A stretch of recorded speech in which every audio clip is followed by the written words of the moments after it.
Salve, meus queridos! Tudo bem com vocês? Então tá bom, vamos dar continuidade aqui ao nosso conhecimento genético, aplicações do conhecimento genético, tudo que há de mais moderno envolvendo aí biotecnologia, engenharia genética.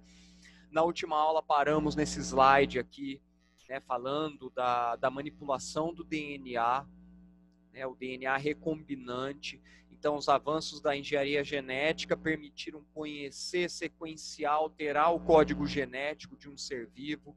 Tá? Então, as bases para engenharia genética estão na técnica do DNA recombinante, que comentamos um pouquinho na introdução que fizemos na aula passada, que envolve, literalmente, a manipulação, a retirada, a inserção de partes do material genético. Tá? Então, isso é a técnica do DNA recombinante. E a base disso, meus queridos, é algo que vocês já conhecem. Estão lembrados do cariótipo, a cariotipagem?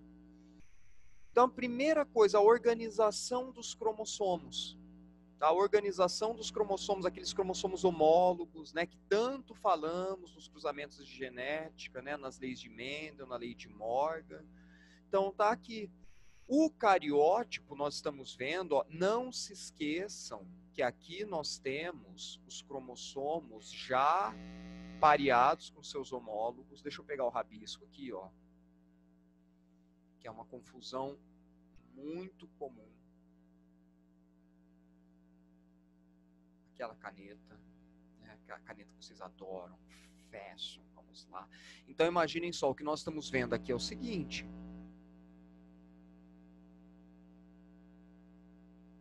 É isso daqui, ó. Cada parzinho desse que vocês estão vendo é isso.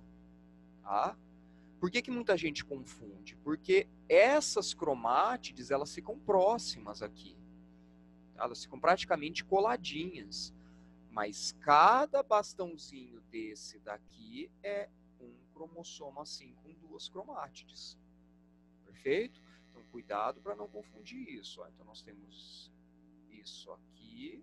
E nós temos isso aqui, formando o parzinho de homólogo. Lembrando que um cromossomo desse veio do babai e o outro cromossomo desse veio da babai. Ok? Lá no encontro dos gametas.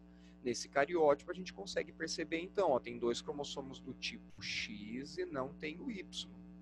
Ou seja, sexo feminino. Tranquilo? Só para esclarecer, esse conhecimento é importantíssimo, hein, meus queridos? O que tem de gente que confunde isso, tá? Essa organização dos cromossomos, essa cariotipagem aqui, fiquem atentos, tá? Aqui, fecha aqui, beleza. Então, o aconselhamento genético que nós falamos lá na introdução, o começo dele, o começo da análise genética se dá com a montagem desse cariótipo. Por quê? Porque o cariótipo ele já vai nos informar se tem algum problema numérico, alguma alteração numérica, alguma alteração estrutural nos cromossomos. Se não identificou esse tipo de alteração, aí nós vamos para a análise dos genes, né, das bandas. A gente consegue perceber aqui, ó, nesse cariótipo, essas tarjinhas que ficam aqui, ó, mostrando no cursor para vocês, essas tarjinhas aqui são as regiões que encontramos os genes. Tá? Então, é aquela região geneticamente ativa. Vamos encontrar nessas tarjinhas aqui. Tá? Como se fosse códigos de barra lá do produto, que tem a informação sobre o produto. Essas tarjinhas aqui, essas bandas, nos mostram isso. Perfeito?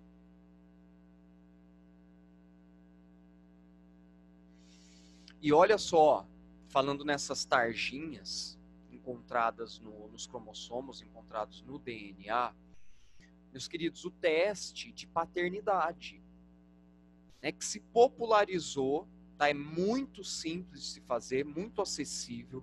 Qualquer laboratório de análise clínica, qualquer laboratório que faz lá um exame de sangue, faz também o teste de DNA, tá? Análise de DNA para teste de paternidade. Então é algo que se popularizou.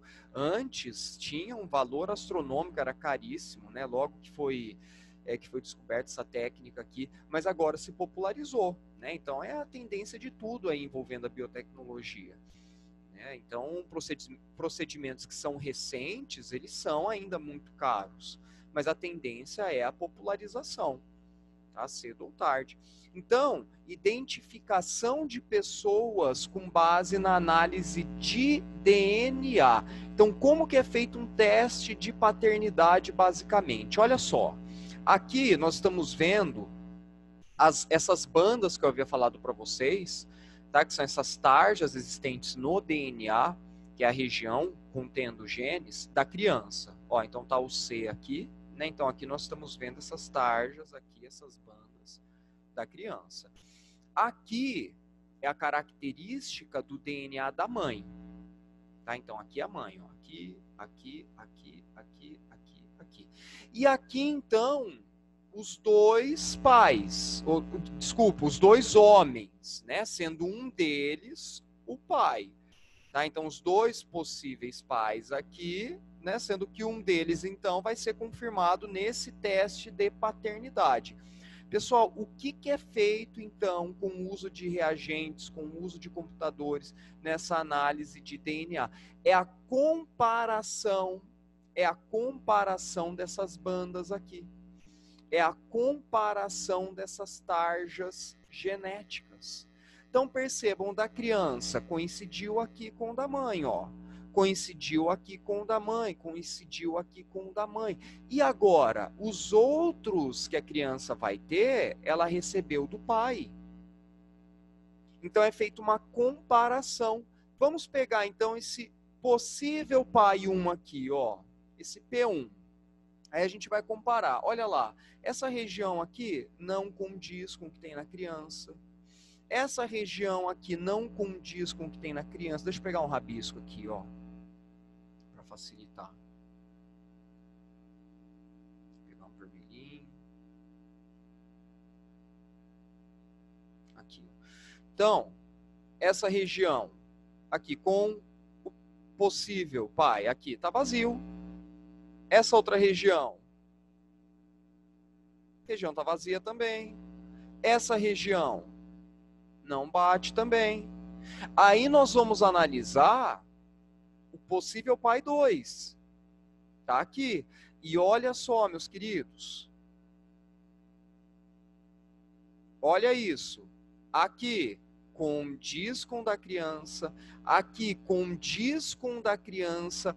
Aqui condiz com o da criança, ou seja, esse cara é o pai da criança. E aqui nós pegamos só uma amostrinha, hein? É só uma amostrinha. Esses exames, eles analisam outras bandas também. Então, só dessa pequena porção que foi analisada, nós já concluímos, então, que esse cara é o pai da criança e está descartada a paternidade desse primeiro aqui. Perfeito, meus queridos? Então é algo, eles dão lá como 99,99999% de acerto, tá? Esses testes de paternidade. Ok? Então, algo bem interessante. Volto a dizer que se popularizou, qualquer laboratório de análise clínica aí pode fazer esse teste. Perfeito? Meus queridos, outra questão que envolve a engenharia genética, né? Então falamos aí do teste de DNA, do teste de paternidade, que é algo que, apesar de ser acessível, bem popular hoje, lá no início foi revolucionário. Né? Nossa, um tira-teima aí, então, né? Se tem alguma dúvida em relação à paternidade, não sei o quê, né? Questões na justiça também, então o teste de paternidade vai lá e atesta com certeza. Tá? Isso aqui é o pai da criança. Outra questão envolvendo a engenharia genética é a produção de medicamentos mais eficientes. Né? Então tem tudo a ver. A indústria farmacêutica, meus queridos, ela também avança demais através da biotecnologia, através da engenharia genética. Então, medicamentos mais eficientes, com menos efeitos colaterais, analgésicos, anti-inflamatórios, antibióticos, né, tratamentos aí para quimioterapia também, mais eficientes, com menos efeitos colaterais. Então, toda essa parte da indústria farmacêutica, ela também se utiliza da engenharia genética. Okay? Tem que ser traçada uma relação lá com a substância, com a determinada droga que está sendo utilizada e o efeito dela no organismo. Ou seja, medicamentos mais eficazes, mais eficientes, com menos efeitos colaterais para o nosso organismo. Ok? Meus queridos, agora nós vamos falar de algo que é uma peça-chave para engenharia genética. Enzimas de restrição. Vamos conhecer esses carinhas. Enzimas de restrição. Basicamente, já trabalhamos enzimas, né? Lá na primeira série, ano passado vocês também devem ter trabalhado um pouquinho sobre isso. Qual que é a função básica de uma enzima? A enzima, ela vai reagir com determinado substrato, com determinada substância, vai acelerar aquela reação química, vai reduzir o gasto energético. Então, essa é a função básica de uma enzima. Só que muita gente fica em dúvida, professor, mas como que acontece essa manipulação genética? Estamos falando de algo que é microscópico, né? O DNA, então, algo que é microscópico. Como que esses caras, como que esses cientistas, pesquisadores, conseguem manipular, cortar, inserir partes de DNA? Eu mostrei para vocês uma representação na aula passada. Deixa eu voltar aqui rapidinho. Aqui, ó, essa imagem que eu mostrei para vocês, né? De forma meio lúdica ali, do DNA recebendo um novo pedaço, né? Só que isso aqui está numa escala bem maior, nessa representação.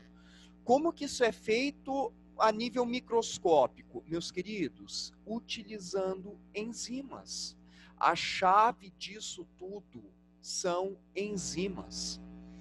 E existe um tipo de enzima, uma enzima de restrição, meus queridos, que ela é fundamental, ela é das ferramentas mais importantes para a engenharia genética. Então destaquem isso aí, peguem aquela caneta, sim, aquela fashion, destaquem isso, tem que lembrar, meus queridos. Essas enzimas, olha só que interessante, elas foram descobertas lá na década de 70. Tá? E como isso? Descobriu-se, então, em 1970 aproximadamente, tá? Em meados de 1970, enzimas bacterianas que receberam o nome de enzimas de restrição ou endonucleases. Destaquem, tá, meus queridos? Vou destacar lá com vocês, ó. Pega aquela fashion aqui, ó. Enzimas de restrição ou endonucleases. E qual foi a importância da descoberta desse tipo de enzima? Essas enzimas têm a capacidade de cortar a molécula de DNA. E mais, em pontos específicos e de forma controlada. Olha que ferramenta. Olha que ferramenta. Então, essas enzimas aqui, com essa capacidade de cortar em pontos específicos, está sendo utilizada desde a década de 70 para realizar o corte de regiões de interesse do DNA. Apareceu uma mensaginha de erro aqui. O que é isso?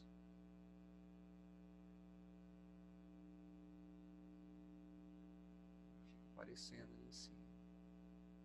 Deixa eu mudar o slide para ver se muda alguma coisa aqui.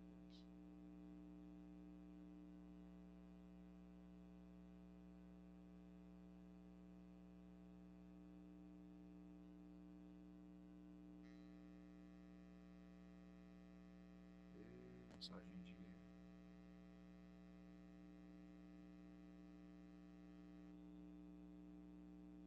Deixa lá. Meus queridos, então, seguinte, essas enzimas de restrição, essas endonucleases, elas são produzidas pelas bactérias, E aí os cientistas, os pesquisadores foram ver, ué, mas o que ela faz lá nas bactérias? Elas utilizam essas enzimas aqui para atacarem o material genético de vírus bacteriófagos. Então, é uma enzima que as bactérias utilizam para se proteger do ataque de vírus, tá? De vírus bacteriófagos. Olha que interessante. E são verdadeiras tesouras químicas. São tesouras químicas, como a gente está vendo no gifzinho aqui, ó. Tesourinhas, são tesouras químicas. Por quê? Porque essas enzimas, elas têm afinidade com regiões específicas do DNA. Elas são altamente específicas, pois cada tipo de enzima reconhece e corta apenas uma determinada parte do DNA. Olha que bacana, olha que interessante. Meus queridos, existe atualmente um comércio gigantesco entre os laboratórios dessas enzimas de restrição aqui. Tá? Existem centenas, milhares de enzimas. Para quê? Para cortar regiões específicas do DNA.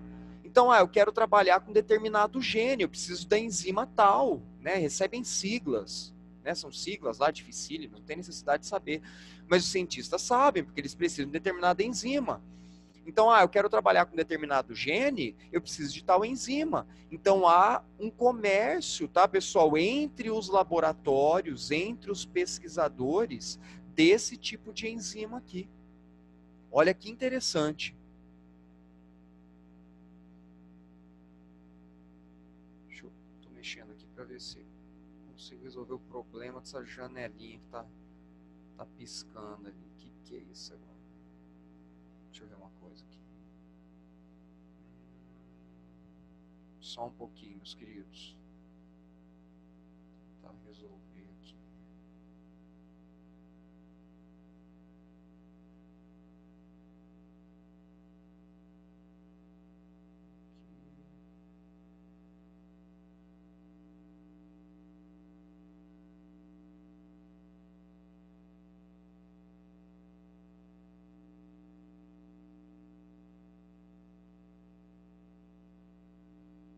Meus queridos, eu vou... Já retorno aqui, eu vou encerrar essa para a gente fazer uma parte 2, tá? Eu já volto aqui para tentar resolver esse problema da janelinha que está aparecendo ali. Abraço, fui, já volto.